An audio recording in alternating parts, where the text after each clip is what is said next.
Shlam alochon b'nei umti, ana wen nersei Dawid, tegberan et situ dodrana atureta d'Amerika, umini udjuida trehadame, Mona Malik, Sargon Shabbos, ana adia dirana men atra, upemzimi minan. Chullehem is manan adia ptohe English, kadnash zor the masi parmilan. Welcome to the Assyrian Aid Society of America. We're very pleased to be with you. And today we have Mona Malik and Sargon Shabbos, who are on our board of directors and have just returned from a trip to Iraq, mainly to see what's happening and what's going on. Let's start with Mona. Can you give us an idea how this trip came about, Mona? Well, I've been listening to Sargon talk about his trip for the last couple of years, and it just really had me thinking that I really have been wanting to go for a long time. And so once I finally decided to do that, all I had to do was make a payment, and the ticket was ready, and 10 days later we were off and going. All right. Sargon, when you got there, you were joined by a youth group? We were joined by a youth group for our youth to go during the festivities of Chag Nisan. The youth group in the United States called their trip Destination Assyria. How many youth were in this group? There were 13 students joined us from Chicago, from Central Valley Bay Area, and from Los Angeles on this trip. Okay, so now we have you both in Iraq. What happened? Our biggest mission is Assyrian education. We're pushing for our schools there. We have over 5,000 kids, over 50 schools teaching in Assyrian from grade 1 through grade 12, from primary through high school. Mm-hmm. And that's what I wanted to see that part. Okay, now Mona, this was a first for you. Give us a little bit of your reactions and how this thing got underway once you were there. My objectives were to meet our Assyrian Aid Society of Iraq people, number one, because we're constantly in communication with them, and I wanted to meet who all these people were, and see as many projects as possible, as far as schools, pharmacies, dormitory, farms, as possible. Now, it was impossible to go see all the 54 schools, but we did see a good selection of them, in Duhok and outside in villages as well. Okay, let's back up a minute and discuss how these schools and pharmacies and such came about. These are all projects of the Assyrian Aid Society of America that you're talking about. Right. So describe exactly what this consists of. There are some 54 schools and pharmacies and dormitories. What else did you see? These schools, just to clarify, not all of them teach Assyrian from kindergarten to 12th. Some of them do, the ones that are in the villages. The ones that are in the big cities, like in Duhok and Erbil, there are Assyrian language classes, and then some of them share the schools with the Kurdish students. Let's say we have the school in the morning, and they have it in the afternoon, or vice versa. So in each location, it's different. But in the villages where we are, 100%, of the people living in the village are Assyrian, that's where we teach the curriculum from beginning to end.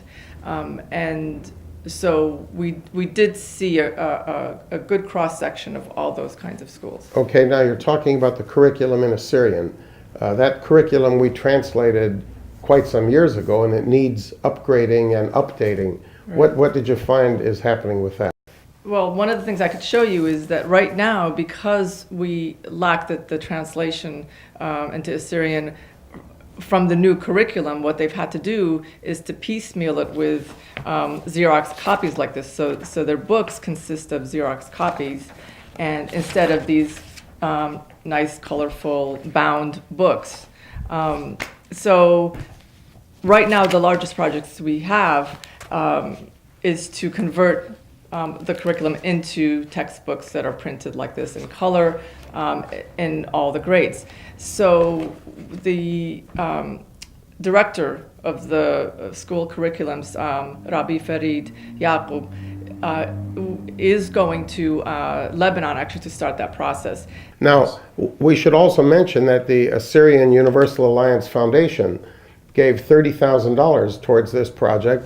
And while we're talking about money, I want to also emphasize that the two of you paid all of your own expenses. Right. This was not an expense of the Assyrian Aid Society, and Right. we're grateful for that. So continuing with what you saw in these schools, what sense did you have when you went into the schools and the dormitories? Kids are just amazing, you know. I mean, they don't. I just you cannot help not to cry. I know that when you went, you kept crying every time you saw them. We did the same thing like you did, Narsi. And it's very encouraging to see these kids are really picking up. I mean, they are not only studying the curriculum in Assyrian, but they're also taught English, as well as Arabic and the Kurdish as a language. So they are prepared because when they do finish high schools, they go to universities.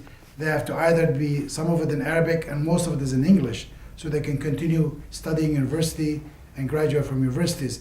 And I think a year ago, last 2 years, we've had these students graduating with honors, and it's just a great feeling. Well, we also had some that have already graduated college that Yes. were students of ours through the 12th grade. Now, we don't teach college classes, but they were our students who then managed to graduate from college as well. Correct.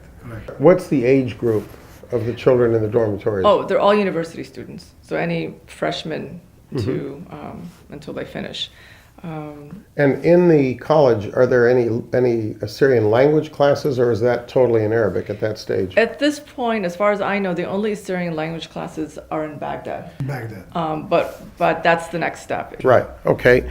Now, what about daycare centers? I know that we built some daycare centers some years ago. How are those being used? The women's union takes care of the daycare centers, and they do a great job. There's a van that also picks up kids. And these women who have kids, they cannot take care of them during the day. It's a big help for them, so they can go and work, and they can keep their kids there for a very minimum charge. One last a quick word before we finish is those pharmacies. All that medicine that we've sent, how's that being distributed and how's that working, Mona? When we went at the few pharmacies that we saw, maybe there was about 3 or 4 of them, they were packed, and there were some boxes that weren't even open that were behind there. And I understand that they also shared a lot of the medicine with the Kurdish local villages there. So it was a great thing when they received an abundance of medicine and supplies. Even though they couldn't use all of them, before their either their expiration, but at least they were able to share them, so that it just shows Right. a good neighbor. Wonderful. policy. Well, Mona Malik and Sargon Shabbos, thank you so much. It sounds like it was an absolutely magnificent trip. It was. Thank you. We really need to end on the point that this all depends on your contributions. The Assyrian Aid Society is a 501c3 according to the Internal Revenue Service, which means all of your contributions are tax deductible, and it is urgently needed. There are so many projects that have yet to be done. It's exciting to learn that some of these projects that we've gotten underway are doing so well. But in order to continue, in order to develop, we need your support. So please keep that in mind. We depend on it. There are several ways. The Lifeline Pledge is perhaps the easiest way you can do this. You can simply pledge a certain amount of money each month, $10, $20, $100. We have some people that are giving $300 and $400 a month. It can be deducted automatically from your checking account or from your credit card. We'll have you the number here and the address to contact. We certainly look forward to hearing from you, and once again, thank you. Shokan Nochen Pshena.